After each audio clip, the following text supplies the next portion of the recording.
Guys, good morning, welcome to our channel আর new blog. তো আজকে সেই দিন যখন আমি চলে যাচ্ছি গুরগাঁওতে। তো এখন বাজে হচ্ছে 11টা, একটু লেট করেই ঘুম থেকে উঠেছি, কারণ উঠে তেমন কোনো কাজ নেই। রাত্রিবেলা আমি মোটামুটি যেগুলো লাগবে সৌভিকের খাবার দাবার ট্রলি ব্যাগটায় ঢুকিয়ে রেখেছি, কারণ আমার খুব একটা জামা কাপড় আমি নিয়ে নিয়েছি, একটা কি দুটো টপ নিয়েছি, কারণ ওখানে আমার সমস্ত জামা কাপড় আছে। আর সৌভিকের জন্য কী খাবার নিয়েছি সেটা আমি রাতে ওখানে গিয়ে তোমাদের দেখাবো। তো আজকে আমার ফ্লাইট হচ্ছে 6:45, আমাকে বেরোতে হবে 4টে সাড়ে 4টের সময়। একটু আগে আগে বেরোতে হবে, কারণ আমি সকাল থেকে উঠে আমার ডিজি যাত্রাটা ট্রাই করছি, বাট ডিজি যাত্রা কাজ করছে না, সামহাও কিছু প্রবলেম হয়েছে।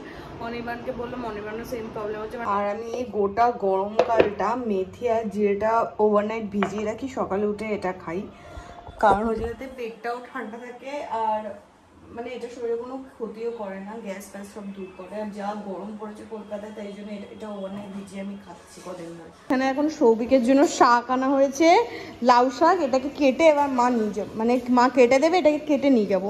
মা ডাঁটিগুলো দেবে, দিও না মা। ও, আর আজকের মেনু হচ্ছে তেলাপিয়া মাছ। কলকাতা থেকে সৌভিকের জন্য হাঁসের ডিম নিয়ে যাচ্ছি, সেটা যে কি টেনশন আমাকে নিয়ে যেতে হবে, ফেটে যায় কেলেঙ্কারি একদম। আজ হচ্ছে 12:13, সকালে কিছু খাইনি, এখন একেবারে লাঞ্চ করে নেব। আর আমার এই 12টার সময় খাবার দিয়ে শান্তমুন্দার সৌভিক অনির্বাণ সবাই হাসাহাসি করে। আজকে তুইও খেতে বসে গেছিস, সেটাও আমি দেখাবো। আমি এরকম টাইমে, হ্যাঁ তুই তো কলেজ কখন যাস? আমি তো সকাল 10টায় খাই। তো ওটা তো ব্রেকফাস্ট না, লাঞ্চ। ওটা আমার লাঞ্চ। দুপুরে খাস না বাবা যে কিছু? তো ওটাই তো লাঞ্চ। বলেছে যাওয়ার আগে শাক যাত্রা শুভ, তাই জন্য আগে শাক খাবো। কিন্তু ফ্লাইটটা তো পাইলট চালাবে বোন। হ্যাঁ, তো পাইলট ভালো চালাবে শাক খেলে। আর আজকে দুপুরের মেন খাবার হচ্ছে ডাল আর মাছ ভাজা, এটাই আমি খেয়ে প্রত্যেকবার যাই। বাজে হচ্ছে 4টে, আমি এখন ওলা বুক করবো বা উবার বুক করবো, কিছু একটা বুক করবো, কারণ এখনই বেরোবো, না হলে এখান থেকে ওলা উবার পেতে একটু টাইম লাগে। তো মোটামুটি 4:15-20 বেরোবো, তো এয়ারপোর্ট ঢুকে যাবো 5টার মধ্যে, তাহলে একদম ঠিকঠাক টাইম। তো বাজে হচ্ছে 4:30, এই আমি জাস্ট গাড়িতে উঠলাম। মোটামুটি 4টে থেকে আমি বুক করা স্টার্ট করেছি, তো 4:30 পেয়েছি।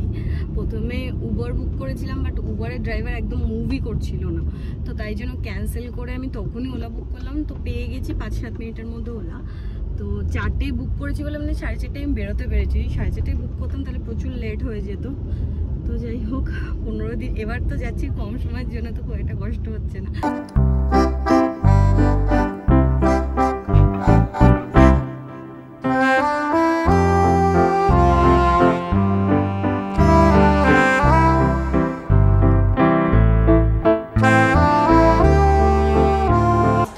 আমার সবকিছু ডান, এবার আমি ঘুরে ঘুরে বেড়াবো এদিকে। সারা এয়ারপোর্ট হেঁটে বেড়ানো ছাড়া কোনো কাজ নেই আমার। একবার এদিক যাচ্ছি, একবার ওদিক যাচ্ছি। কটা বাজে, এই মধ্যে বোর্ডিং শুরু হচ্ছে, তো পেছনে থেকে সে সবার আগে বোর্ডিং নামতে হবে।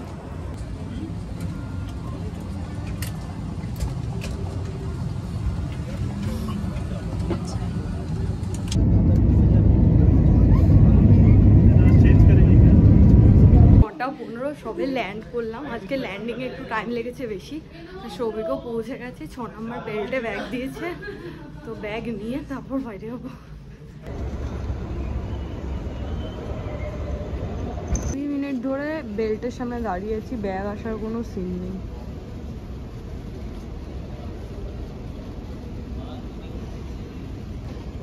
ফাইনালি আমার ব্যাগ এসেছে। এবারও সৌভিক গুপি দিয়েছে, এখনো এসে পৌঁছায়নি। আমি আগেরবারও যেখানে দাঁড়িয়েছিলাম এখনো দাঁড়িয়ে রয়েছি, বলছে মেট্রো স্টেশনে আছে। কি যে করে, প্রত্যেকবারও আমাকে ওয়েট করায়। কোন পরে এসেছে ঘুড়ি দোলাতে দোলাতে।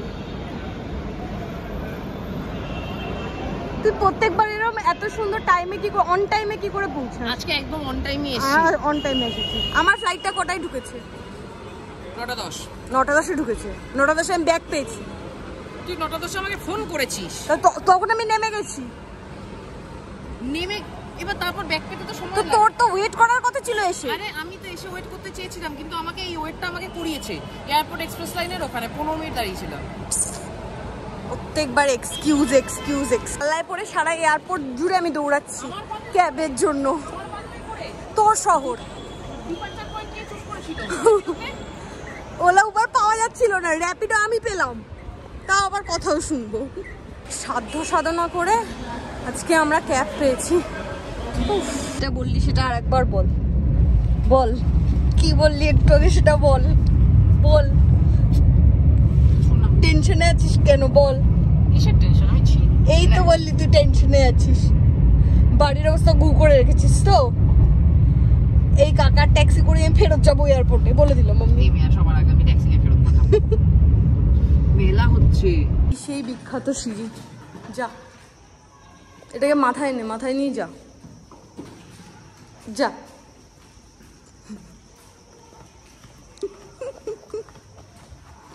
এই আমাদের বিখ্যাত ঘর আর এই মেসের বিখ্যাত খাবার।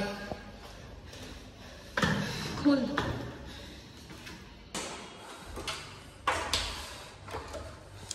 আমি ঢুকবো না করে, না এই ডাস্টবিন মালকা ঘরে আমি ঢুকবো না।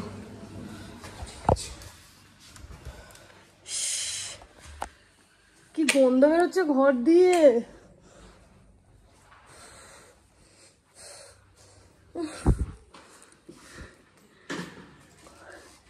ঘরে কি অনেক কিছু এক্সট্রা জিনিস অ্যাড হয়েছে?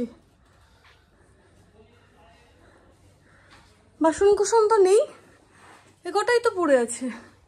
বললি যে বাসন কোসন আছে, ঘরদোর তো খুব একটা ময়লা নেই। এটা আবার কি করেছিস আলমারিতে? ওটা কি? হোয়াইট বোর্ডের ডাস্টার দুটোকে লাগিয়ে রেখেছি, ম্যাগনেটিক থাকে। হোয়াইট বোর্ডটা কোথায়? অফিসের। অফিসে কি ঝেড়ে এনেছিস? আরে বাবা অফিসে যেটা ইউজ করি। ও আচ্ছা। কিন্তু ঘর ধরে কি বেশি জিনিসপত্র অ্যাড হয়েছে? কেমন মনে মানে বদ্ধ লাগছে না ঘরটা? বদ্ধই তাই, অনেকদিন পরে আসলি তো। হ্যাঁ আমি থাকতাম। ও হ্যাঁ, আমি তো খোলা জায়গায় থেকে এসেছি। এইটাকে শুধু ক্লিয়ার করতে হবে। আচ্ছা দেখি বারান্দাটা, লাইট জ্বালা বারান্দার। এইটাকে তো ঠিক করেনি, তুই যে বলি এটা ঠিক করেছে। বলেছি। ওই বাবা এটা তো খুলছে না।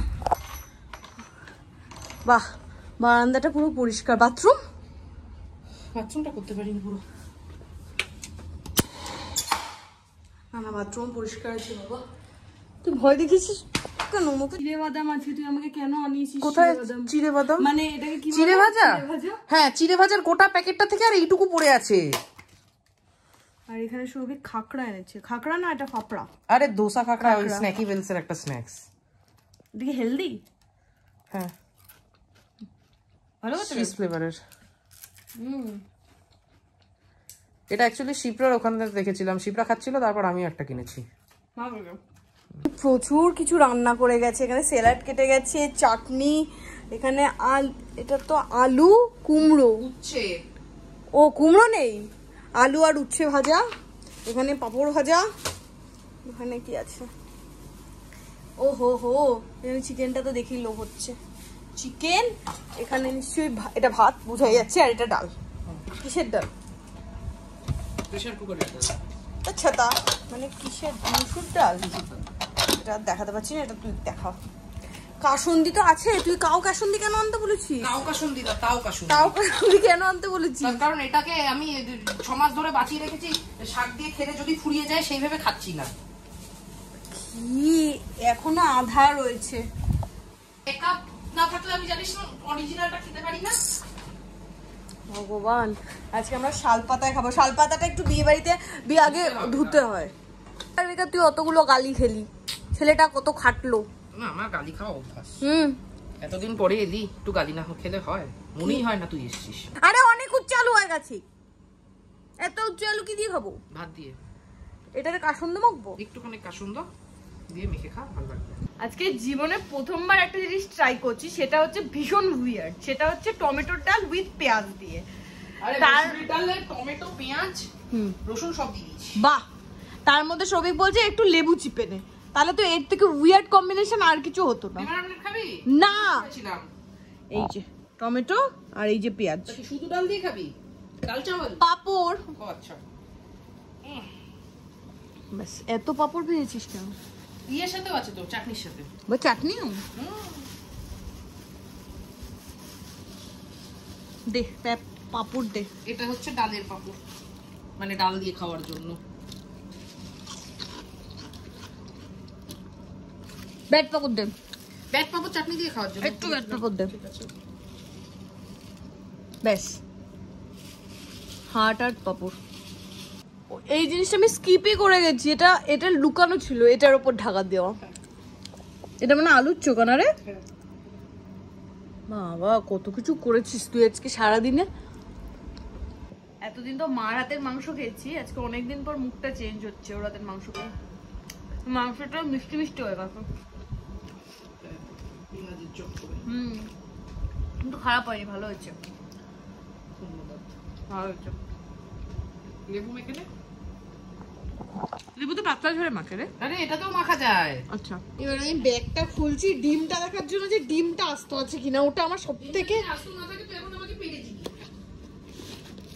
পেক করবি আর ডিম পারবি। এই যে এটার মধ্যে আছে ডিমটা। মাছের ডিম এখানে কত করে জানিস তো? 30 টাকা পিস। এই যে শাবাশ। সব ডিম আস্ত আছে। এটা আমি কিভাবে এনেছিলাম আমি জানি। একটা মনে হয় ফেটেছে সৌদি। এইটা ফেটেছে, একটা হতে ফেটেছে। পারে, হ্যাঁ নাও হতে পারে। আচ্ছা না, ওটা ফাটেনি, পাশেরটা ফেটেছে। সেটা ফেটেছে, একটা ফেটেছে। ঠিক আছে, তাও এমন কিছু না, একটুখানি এগ হোয়াইট তো, হ্যাঁ। ওটাকে ওইভাবেই আমি কালকে আস্তে আস্তে করে সিদ্ধ করে ফেলবো। এইটার মধ্যে রেখে ফ্রিজে রাখ। পাগল নাকি? হচ্ছে 11:35, খাওয়া দাওয়া সবে হয়েছে মোটামুটি। এইগুলো পরিষ্কার করে পরিষ্কার ভাতটা তো ফ্রিজে রাখলি, ভাতটা আবার এটাও সাজিয়ে রেখেছিস কেন? রয়েছে কি জানি, তার উপরে তুই পাপড়টা রাখলি, হাঁড়িটা জল দিয়ে ইয়ে করে রাখলি। রাখ তাহলে, নাহলে কালকে মাজতে পারবি না, মাজতে পারবি না রে পাগল। মোটামুটি এই খাটটা অনেকটা সবই গুছিয়েছে, বাট ওখানে শীতের অনেক কিছু দেখতে পাচ্ছি। ওটাকে শীতের অনেক কিছু না, কোট দুটোকে একটু আমাকে ড্রাই ওয়াশে দিতে ওই হবে। তো কালকে এইগুলো একটু করতে হবে। আর মানে এই সাইড ফাইডটা একটু পরিষ্কার করতে হবে। টুপি ফুপি গুলো রেখেছিলাম, তার কারণ আমি যখন ওখানে তুলেছি তখনও পুরোপুরি শীত যায়নি, মাঝে মাঝে জ্যাকেট লাগছিল, ওই জন্য একটা জ্যাকেট রেখেছিলাম, বাকি সব তুলে দিয়েছি। তো এইটা আর এই ব্যাপারগুলো কালকে সর্ট করবো। আর ব্যাগেও কিছু কিছু জিনিসপত্র রয়েছে যেগুলো আমি বের করিনি। ওই ব্যাগটা ফোনটাই ফেলে দিচ্ছি। ট্রলিতে এগুলো করা হয়নি, তো এগুলো কালকে করব। কারণ এখনই করে নিতাম, কিন্তু আমাদের খেলার টাইম হয়ে গেছে আর আমাদের সব পার্টনাররা অপেক্ষা করছে। তো তাই জন্য আজকের ব্লগটা এখানেই এন্ড করলাম। তো মনের মধ্যে অনেক কিছু ভয় ছিল যে ঘরদোর এরকম হবে ওরকম হবে, ব্যাস এ নিজেই বলেছে যে এবার যেহেতু গুছিয়েছে পরের বার অগোছলা করে রাখবে। তো ভয়টা ছিল আর থাকবে, কারণ কখন কি হয় বলা যায় না। ওটা মুডের উপর ডিপেন্ড করে। তো আজকের ব্লগটা এখানেই এন্ড করলাম। কাল থেকে আমার গুরগাঁওয়ের জীবন শুরু, গুরগাঁওয়ের জীবন শুরু। তো সেটা দেখতে থাকো আর তোমরাও এনজয় করতে থাকো। তো আজকের ব্লগটা এখানেই এন্ড করলাম। দেখা হবে কালকে তোমাদের সাথে নতুন ব্লগে। Till then tata, good night. হ্যাঁ, গুড নাইট।